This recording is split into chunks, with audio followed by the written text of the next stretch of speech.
Į Šiaulių areną renkasi Lietuvos vyrų krepšinio rinktinės krepšininkai. Šį vakarą jų laukia pirmasis išbandymas po treniruočių stovyklos Birštone. Į Šiaulių areną atvyksta Lietuvos krepšinio rinktinė. Tai pirmasis šios sudėties pasibandymas draugiškose rungtynėse su Ukraina. Prie arenos susirinkę ir net iš užsienio atvykę fanai dalinasi savo įžvalgomis. Naujų pergalių, žinoma. Jaunimas turėtų prisijungti prie veteranų, sakykime, ir tikiuosi, kad susicementuos kolektyvas, kuris džiugins artimiausias, manau, tikrai ne vienas ir ne 2 metrus. Iš kur, iš toli atvykot? Iš Belgijos. Iš Belgijos, taigi pasižiūrėti rinktinės. Ko tikitės iš tos jaunos mūsų rinktinės? Tai mes labiausiai tikimės pamatyti Buzelį ir Jakučionį žaisti.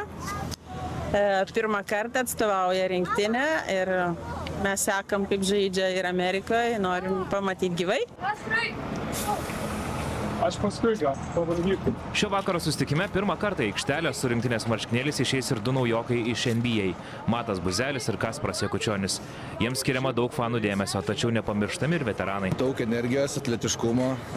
Buzelis, Jakučionis, Valančiūnas, kaip visada, tai manau tikrai bus stiprus, kaip sakoma, kombinacijos spindulys. Reikia tikėtis tai daug, vis dėlto chebra atvažiavo ir iš NBA ir viską, tai čia dasideda tai tikrai stipriai prie rinktinės. Čia kas be ko.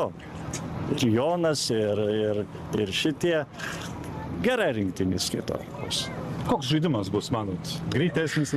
Aš manau greitesnis, tiek atvažiavo ir Buzelis, ir Jakučionis, tas pats, žinau, kas dar čia, Tubelis, tikrai duos greito žaidimo, manau, bus krepšinis gražius akiai. Šio vakaro susitikimą iškart po sporto žinių tiesiogiai stebėkite per TV3 televiziją.